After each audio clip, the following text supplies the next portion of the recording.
Business wrap is brought to you by Shri ultra red oxide, Bharat का एकमात्र जंग रोधक cement.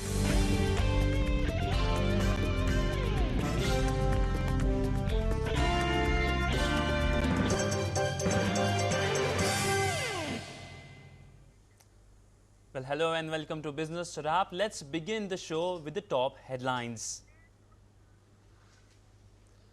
Supreme Court lifts Goa mining ban after 18 months, puts cap of 20 million tons of iron ore excavation annually, no grant of a lease for mining around 1 kilometer of national parks and wildlife sanctuaries. Sensex Nifty end at new closing high. Nifty ends above 6,800 levels for the first time. Sesa Sterlite surges 7% as Supreme Court lifts iron ore mining ban in Goa. And ratings agency CRISIL says clear poll verdict will fetch 6.5% growth for 5 years, but also says 9% growth a pipeline dream for India.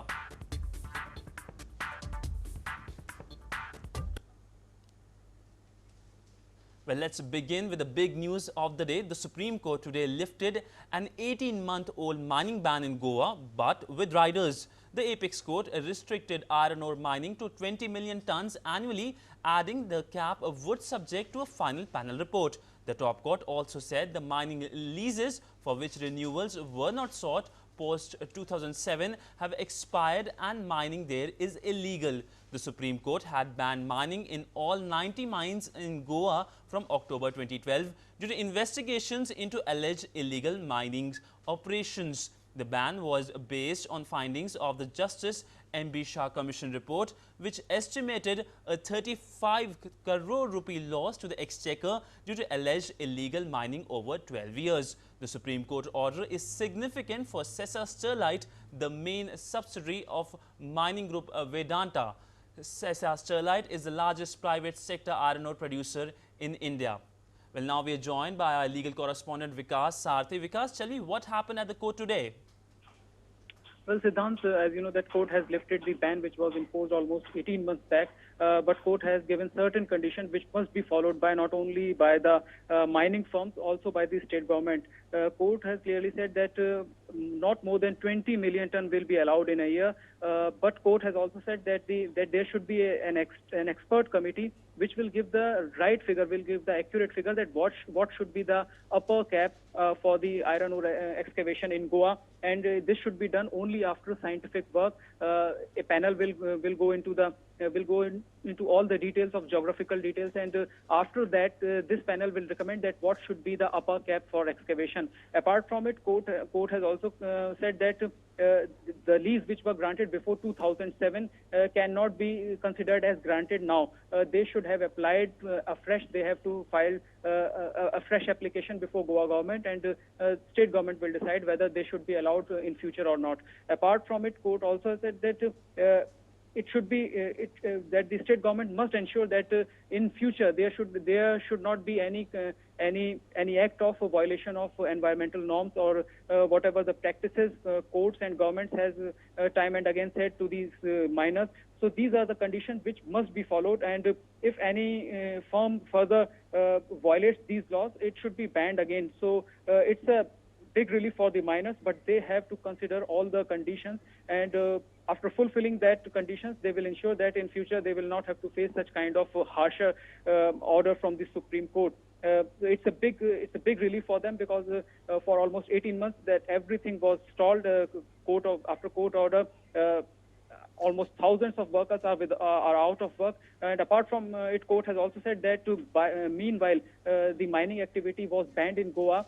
Those workers should be paid at least half of their wages, because they should not be suffer from the court's earlier order. So these conditions will be fulfilled or must be fulfilled by the miners, and it's a big relief for Goa government as well as all these miners. Well, because big relief there, but other developments also from the court today, that especially regarding the Sahara case, that Sahara Chief Subrata Roy to remain in jail as Supreme Court reserves judgment. So latest update on that case.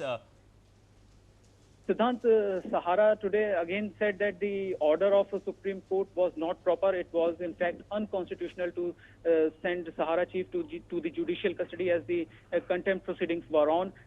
Now on that petition, Supreme Court has reserved its order, and meanwhile Sahara has given a fresh proposal to the Supreme Court.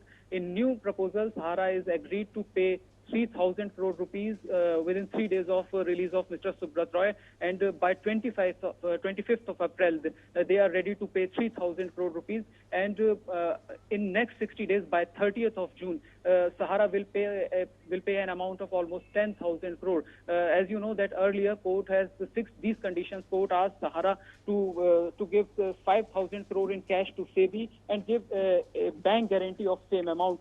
So this new proposal is somewhere near to that court order.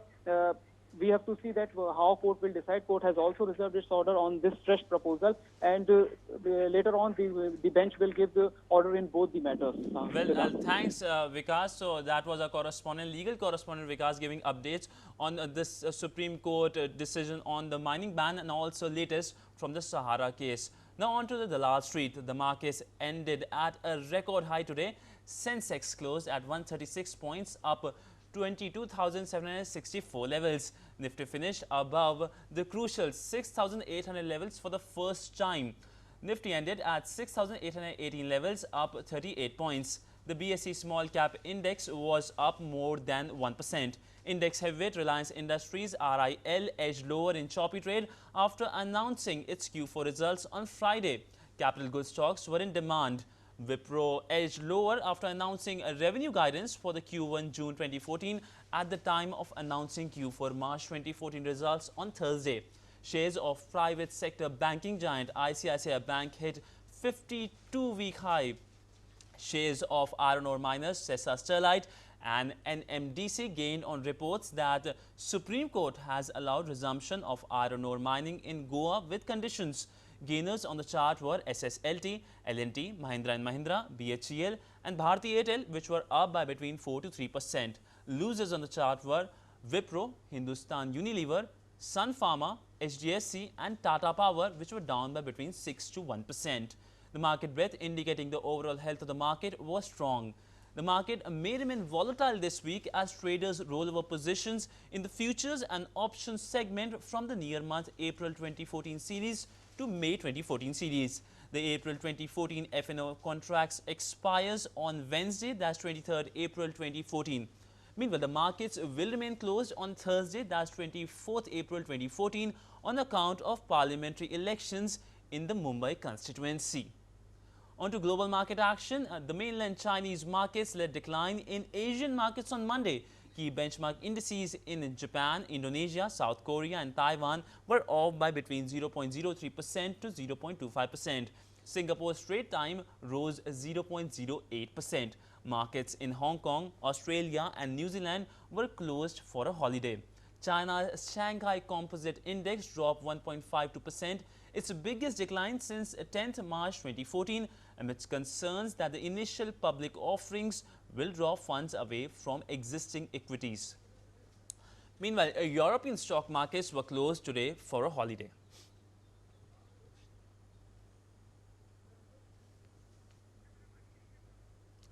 Well, the Department of Telecommunications and the telecom regulator TRAI are getting ready to auction spectrum in 900 and the 1800 MHz spectrum held by 29 licenses across 18 out of 22 service areas that are expiring in financial year 15-16.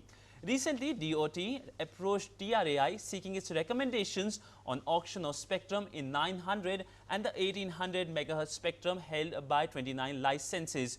Meanwhile, telecos might gain as DOT could recalculate spectrum fee.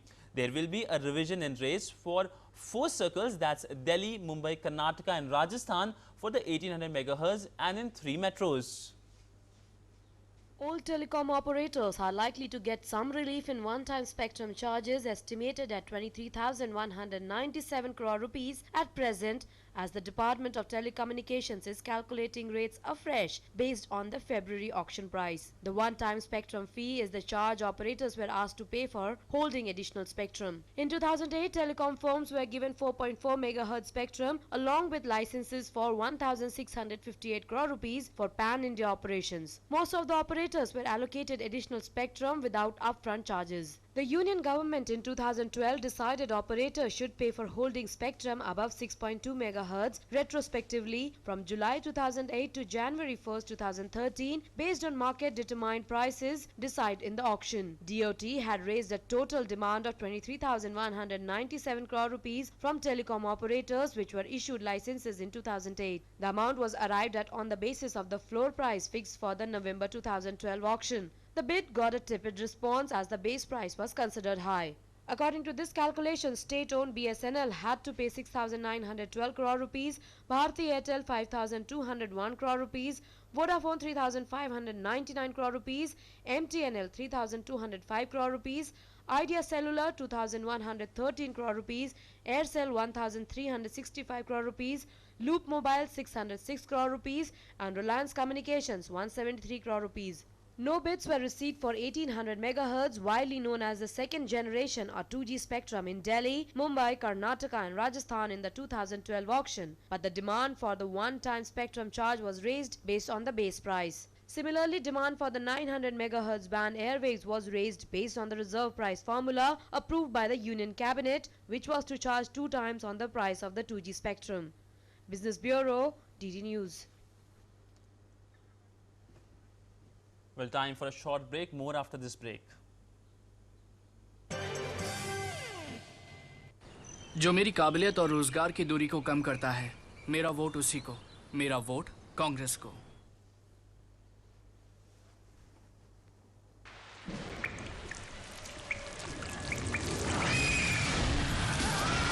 अगर cement जंग रोधक न हो तो जानलेवा हो सकता है। Shri ultra red oxide, Bharat का एकमात्र जंग रोधक सीमेंट। युवा है भारत के मजबूत हाथ। हर साल 2 करोड़ युवाओं को मिलेगी ट्रेनिंग और रोजगार के अवसर और हर जरूरतमंद युवा को स्कॉलरशिप। कांग्रेस की टीम है आपके साथ। हर हाथ शक्ति, हर हाथ तरक्की।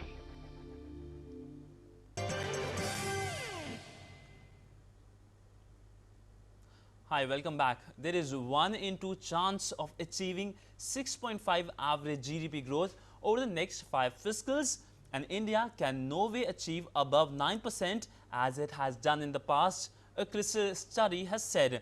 The study paints a gloomy picture of the economy in the days to come and rules out the 9% levels the country achieved between 2004 and 2011 on account of a surge in investments and improvement in efficiency. A high growth will be crucial for the next government to pull more people out of poverty, create more jobs and increase the income of households hit by high price rise. Political firm CRISIL Research said it expected the economy to grow by 6.5% yearly on an average from 2014-15 to 2018-19, roughly the period of the next government if it lasts a full term.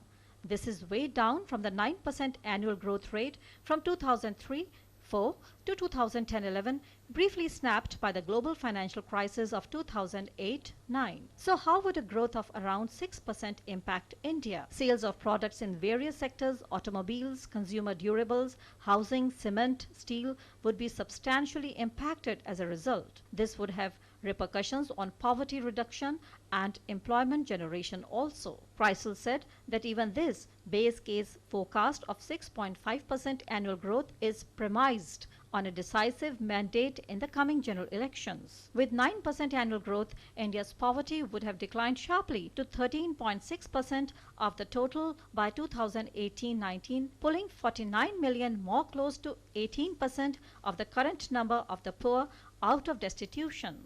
The lesser growth rate also meant non-farm employment over the next 5 years would at best grow by 37 million. On the other hand, in the 7 years to 2018-19, India's working age population would have swelled by at least 85 million. Of these, 51 million would be seeking employment. This means an additional 14 million will be forced to either depend on low productivity agriculture or remain unemployed.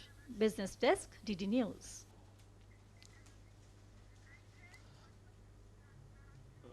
Well, we'll be going live to Gandhinagar now.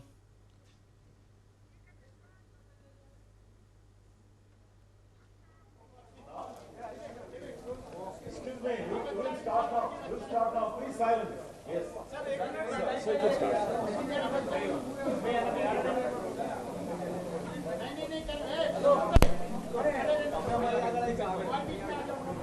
Okay.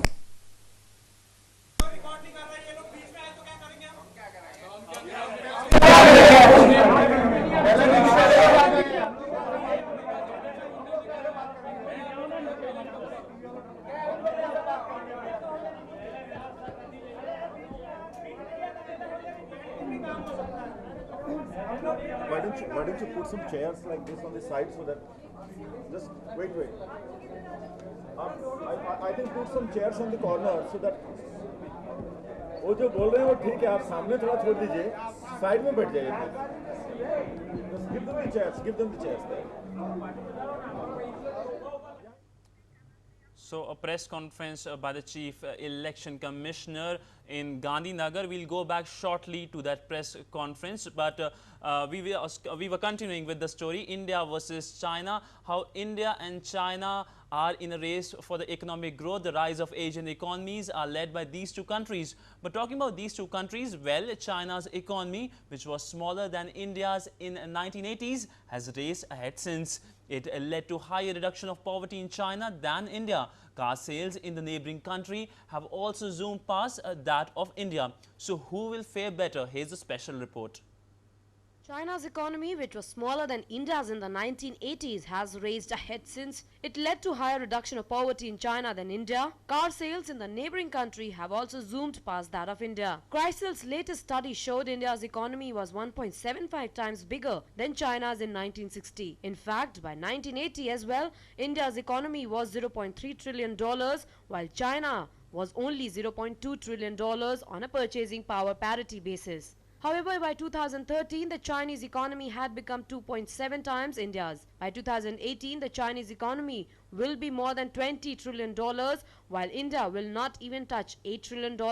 For obvious reasons, this has also led to higher per capita income in China. China achieved a per person income of $9,000 plus on PPP basis in 2012 compared to $3,000 in India. This has also led to faster reduction of poverty in China than India. For example, the proportion of people under the poverty line was higher than India by over 10 percentage points in 1994. While China had close to 60% of population under the poverty line, half of the population was poor in India then. By 2009, India's poverty ratio was over 20 percentage points higher than China's. Close to 33% of population was poor in India, while around 12% of population was under poverty line in China. China's faster movement than India's is also seen in the number of car sales. In 2003, car sales in China zoomed past India's by 2.1 million. By 2010, the difference rose to 7.5 million. Business Bureau, DD News.